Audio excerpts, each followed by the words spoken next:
Good morning, welcome to exam today. મિત્રો 4 April 2026ના relative current અફેર્સની discussion આ વિડીયોમાં આપણે કરવાના છે, તો છેલ્લે સુધી વિડીયો સાથે બની રહેજો. કરંટ અફેર્સ ઇમ્પોર્ટન્ટ ટોપિક છે, દરેક એક્ઝામમાં પ્રશ્ન પૂછવામાં આવે છે. ટોપિક પર આવીએ. 4 એપ્રિલ, ક્વેશ્ચન નંબર 1 છે, હાલમાં વિશ્વ ઓટિઝમ જાગૃતિ દિવસ ક્યારે ઉજવવામાં આવ્યો? તો દર વર્ષે મિત્રો 2 એપ્રિલના રોજ આ દિવસ મનાવવામાં આવે છે. વર્ષ 2007માં સંયુક્ત રાષ્ટ્ર દ્વારા શરૂ કરાયેલા વિશ્વ ઓટિઝમ જાગૃતિ દિવસ 2026 દર વર્ષે 2 એપ્રિલના રોજ ઉજવવામાં આવે છે. બરાબર. મિત્રો, આ દિવસ ફક્ત એક તારીખ કરતાં વધુ છે. તે દરેક વ્યક્તિ સુધી પહોંચવાની અને ઓટિઝમ સ્પેક્ટ્રમ ડિસઓર્ડર સાથે સંકળાયેલા કલંકને તોડવાની એક સારી તક છે. સેકન્ડ છે, હાલમાં કયો દેશ IMF વિશ્વ બેંકની 2026ની બેઠકનું આયોજન કરશે? તો મિત્રો, એ કરશે થાઈલેન્ડ. હવે થાઈલેન્ડની વાત કરું. થાઈલેન્ડનું કેપિટલ છે બેંકોક, ચલણ છે થાઈ બહત, પ્રધાનમંત્રી છે અનુતિન ચાનવિરાકુલ. 3 છે, હાલમાં રાષ્ટ્રીય આપદા પ્રતિભાવ દળના મહાનિદેશક તરીકે કોની નિમણૂક કરવામાં આવી?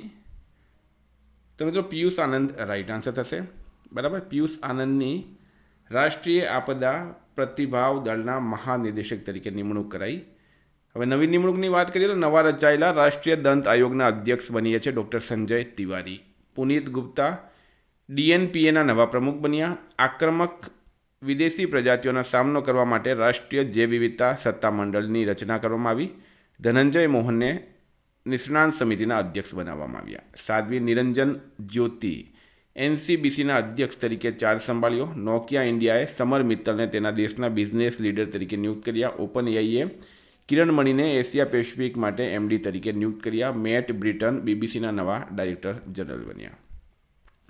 દેશમાં સોલર પાર્ક ક્ષમતામાં કયું રાજ્ય પ્રથમ ક્રમે રહ્યું છે? તો મિત્રો, રાઈટ આન્સર છે આમાં ગુજરાત રાજ્ય. ગુજરાત સરકારની સોલર પાર્ક અને ultra mega solar power projects વિકાસ યોજના હેઠળ ગુજરાત સમગ્ર દેશમાં સૌર ઉર્જા ઉત્પાદનમાં અગ્રેસર રહ્યું છે. 28 ફેબ્રુઆરી 2026 સુધીના આંકડા મુજબ ગુજરાત 12,150 મેગાવોટની મંજૂર ક્ષમતા સાથે પ્રથમ ક્રમે છે.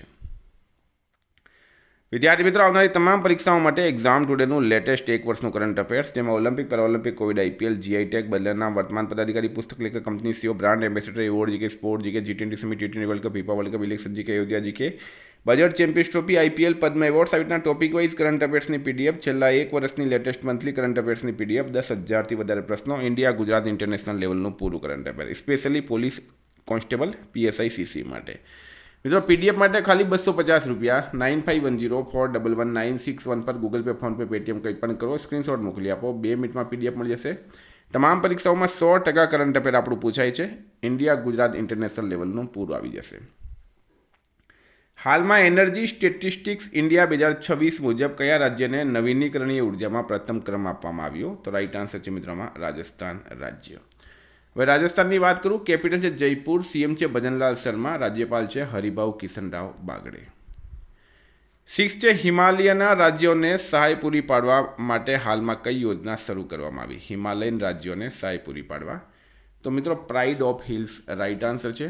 પ્રાઇડ ઓફ હિલ્સ યોજના એ ભારત સરકાર દ્વારા 2026-27 માટે જાહેર કરાયેલા એક ખાસ વિકાસ યોજના છે, જેનો ઉદ્દેશ્ય 9 પહાડી રાજ્યોમાં માળખાકીય સુવિધાઓ, રસ્તાઓ, કનેક્ટિવિટીને મજબૂત બનાવવાનો છે. આ યોજના હેઠળ 25,000 કરોડની જોગવાઈ કરવામાં આવી, જેમાં હિમાચલ પ્રદેશ, અરુણાચલ પ્રદેશ સમિત આ 9 રાજ્યોનો વિકાસ કરવામાં આવશે, જે હિમાલયની ગોદમાં બેઠા છે. હાલમાં વિશ્વની પ્રથમ ડિજિટલ વસ્તી ગણતરી કયા દેશમાં શરૂ કરવામાં આવી છે? તો મિત્રો, રાઈટ આન્સર છે આમાં ભારત દેશમાં. વિશ્વની પ્રથમ, બરાબર, વિશ્વની પ્રથમ ડિજિટલ વસ્તી ગણતરી ભારત દેશમાં હાલમાં શરૂ કરવામાં આવી. અને કેટલામી છે મિત્રો? 16મા નંબરની. હાલમાં કયા રાજ્યના મંત્રીમંડળે મુખ્યમંત્રી માવાધિયા સત્કાર યોજનાને મંજૂરી આપી? તો મિત્રો, પંજાબ રાઈટ આન્સર છે. કયા રાજ્યના મંત્રીમંડળે? પંજાબ મંત્રીમંડળે મુખ્યમંત્રી માવાધિયા સત્કાર યોજનાને મંજૂરી આપી. મુખ્યમંત્રી ભગવંત માનની આગેવાની હેઠળની પંજાબ કેબિનેટે સમગ્ર રાજ્યમાં મુખ્યમંત્રી માવાધ્યા સત્કાર યોજનાની શરૂ કરવાની સત્તાવાર મંજૂરી આપી. આ યોજના મહિલાઓના બેંક ખાતાઓમાં સીધી માસિક નાણાકીય સહાય પૂરી પાડવા માટે ડાયરેક્ટ બેનિફિટ ટ્રાન્સફર પહેલ તરીકે ડિઝાઇન કરવામાં આવી છે. પંજાબનું કેપિટલ છે ચંડીગઢ, CM છે ભગવંત માન, રાજ્યપાલ છે ગુલાબચંદ કટારિયા. 9 છે, પ્રથમ વિશ્વ બૌદ્ધ શાંતિ સંમેલન 2026નું આયોજન ક્યાં કરવામાં આવ્યું? તો રાઈટ આન્સર છે મિત્રોમાં હૈદરાબાદ ખાતે. હૈદરાબાદ રાઈટ આન્સર છે. 10 છે, કયા દેશના ઉપપ્રધાનમંત્રી ડેનિસ મંતુરોવ ભારતની ઔપચારિક મુલાકાતે નવી દિલ્હી આવ્યા? તો રશિયા રાઈટ આન્સર છે. રશિયન ઉપપ્રધાનમંત્રી ડેનિસ મંતુરોવ ભારતની ઔપચારિક મુલાકાતે નવી દિલ્હી આવ્યા. રશિયાનું કેપિટલ છે મોસ્કો, કરન્સી છે રશિયન રૂબલ અને પ્રેસિડેન્ટ છે વ્લાડિમીર પુતિન. ભારતે આતંકવાદ અને દુષ્કાળ પ્રભાવિત કયા આફ્રિકન દેશને 1000 મેટ્રિક ટન ચોખા માનવતાવાદી સહાય તરીકે મોકલ્યા? તો મિત્રો બુર્કિના ફાસો. બરાબર, બુર્કિનો ફાસોને મદદ કરવામાં આવી છે. ભારતે આતંકવાદ અને દુષ્કાળ પ્રભાવિત આફ્રિકન દેશને 1000 મેટ્રિક ટન ચોખા માનવતાવાદી સહાય તરીકે મોકલ્યા. 12 છે, ઇન્ટરનેટ શટડાઉન રિપોર્ટ 2025માં ભારત કેટલામાં ક્રમે છે? તો ઇન્ટરનેટ શટડાઉન રિપોર્ટ એટલે કે જે તે દેશમાં કેટલી વખત ઇન્ટરનેટ બંધ કરવામાં આવ્યું. તો મિત્રો આમાં ભારત બીજા ક્રમે છે. એક્સેસ નાવના રિપોર્ટ મુજબ 2025માં ઇન્ટરનેટ બંધ કરવામાં મ્યાનમાર 95 વખત સાથે પ્રથમ ક્રમે છે અને ભારત 65 વખત સાથે વિશ્વમાં બીજા ક્રમે છે. હાલમાં ભારતના નવા deputy chief of army staff તરીકે કોણે કાર્યભાર સંભાળ્યો છે? તો રાઈટ આન્સર છે મિત્રો આમાં ધીરજ શેઠ. બરાબર, ધીરજ શેઠ. ભારતીય સેનાના સુદર્શન ચક્ર કોર્પ્સનું નેતૃત્વ કરનાર લેફ્ટિનન્ટ જનરલ ધીરજ શેઠને એક મોટી જવાબદારી સોંપવામાં આવી. સેનામાં સધર્ન કમાન્ડના general commanding officer in chief રહેલા લેફ્ટિનન્ટ જનરલ ધીરજ શેઠે દેશના નવા ડેપ્યુટી ચીફ ઓફ આર્મી સ્ટાફની ભૂમિકા સંભાળી છે. 14 છે, હાલમાં લખપતિ બીટીઆઈ યોજના ક્યાં શરૂ કરવામાં આવી? તો દિલ્હી રાઈટ આન્સર છે. દિલ્હી રાજ્ય સરકારે લખપતિ બીટીઆઈ યોજના શરૂ કરી છે. આ નવી યોજનાનો ઉદ્દેશ્ય છોકરીઓના જન્મથી લઈને ઉચ્ચ શિક્ષણ સુધીના શિક્ષણ અને નાણાકીય સુરક્ષાને ટેકો આપવાનો છે. 30 માર્ચ 2026ના રોજ જારી કરાયેલા ગેજેટ સૂચના દ્વારા તેની જાહેરાત કરવામાં આવી હતી. તે અગાઉની લાડલી યોજનાને બદલશે. હાલમાં કયા રાજ્યની પોલીસને પ્રતિષ્ઠિત પ્રેસિડેન્ટ પોલીસ કલર એનાયત કરવામાં આવ્યો છે? તો મિત્રો રાઈટ આન્સર છે આમાં ઓડિશા અને ઉત્તરાખંડ બંને. બરાબર, એપ્રિલ 2026માં ઓડિશા પોલીસ અને ઉત્તરાખંડ પોલીસ બંનેને તેમની ઉત્કૃષ્ટ સેવા, બહાદુરી અને સમર્પણ માટે પ્રતિષ્ઠિત રાષ્ટ્રપતિ પોલીસ કલર એનાયત કરવામાં આવ્યો. આ પોલીસ દળને મળી શકે તેવું સર્વોચ્ચ સન્માન છે. 16 છે, હાલમાં કયા દેશમાં સાપ ઓળખ એપ્લિકેશન શરૂ કરવામાં આવી છે? તો રાઈટ આન્સર છે મિત્રોમાં કોસ્ટારિકા.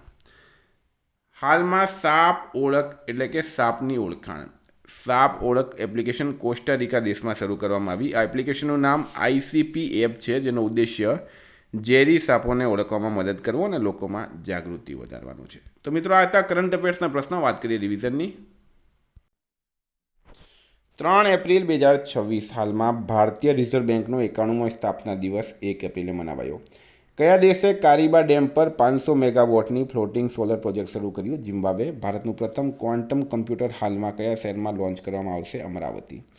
પ્રધાનમંત્રી મોદીએ કેન્સ સિમેકોન પ્લાન્ટનું ઉદ્ઘાટન ગુજરાતના ગાંધીનગરમાં કર્યું છે. નાગરિક ઉડ્ડયન મહાનિદેશાલયના મહાનિદેશક તરીકે કોની નિમણૂક કરવામાં આવી? વીર વિક્રમ યાદવની.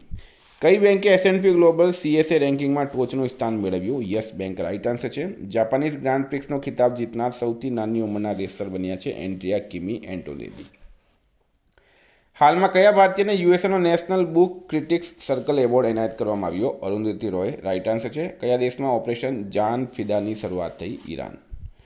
સંયુક્ત રાષ્ટ્રની 20 સિટીઝ ટુવર્ડ્સ ઝીરો વેસ્ટ પહેલમાં જોડાનાર એકમાત્ર ભારતીય શહેર છે વર્કલા. માતૃભાષામાં વોટ્સએપ દ્વારા કાનૂની સલાહ પૂરી પાડવા માટે કયું AI ચેટબોટ લોન્ચ કરાયું? ન્યાય સેતુ. PM E-ડ્રાઈવ હેઠળ યોજના હેઠળ ઇલેક્ટ્રિક વાહનો માટે સબસિડીની સમય મર્યાદા ક્યાં સુધી લંબાવવામાં આવી? 31 જુલાઈ 2026 સુધી. હાલમાં પ્રકાશિત થયેલા પુસ્તક tides of time India's history through murals in parliament કોણે લખ્યું? સુધા મૂર્તિ. ભારતની સંયુક્ત લશ્કરી તૈયારી દર્શાવવા માટે હાલમાં દ્વીપ શક્તિ કવાયત ક્યાં યોજાઈ? અંડમાન નિકોબારમાં. બૃહન મુંબઈ મ્યુનિસિપલ કોર્પોરેશનના પ્રથમ મહિલા કમિશનર અશ્વિની બેડે. મિત્રો ગઈકાલે પ્રશ્ન પૂછાયો, કયા દેશે જાફંદા અભિયાન શરૂ કર્યું? ઈરાન રાઈટ આન્સર હતું. આજનો પ્રશ્ન છે, ભારતના કેટલામી વસ્તી ગણતરીની શરૂઆત થઈ? એનો જવાબ તમારે કમેન્ટ બોક્સમાં જણાવવાનો. વિદ્યાર્થી મિત્રો વોટ્સએપ ટેલિગ્રામની લિંક ડિસ્ક્રિપ્શનમાં છે. PDF માટે 9510411961 પર કોન્ટેક્ટ કરો. Thank you. ફરી મળીશું. જય હિન્દ, જય ભારત.